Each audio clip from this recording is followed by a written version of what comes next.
मी चहा आणते. पक्या तू 8 दिवस झाला चहा पिलीस नाही. होय होय. आता तुला कप भरून चहा मिळते बघ, वडतो. और अभी तो रुको. अगं बाई साखरच नाहीये, काय करू? आयडिया. कुछ ना कुछ तो गड़बड़ जरूर है. बर तुम्ही सगळीजण एक ऐका की, तुमच्या चौघांपैकी ना एकाच्या कपात साखर नाहीये आणि ज्याच्या कपात साखर नाहीये की नाही त्यानं मला 1 पोतच साखर आणून द्यायची. अगो बाई किती साखर टाकल्यास यात, लय गोड झालाय.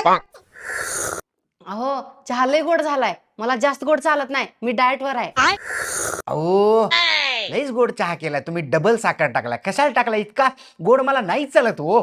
बहुतेक पक्याच्या चहामध्ये साखर. माझ्या कपात तर जास्त साखर झाल्या. तू बदलणं टाकल्यास वाटतं ह्याच्यात जास्त साखर.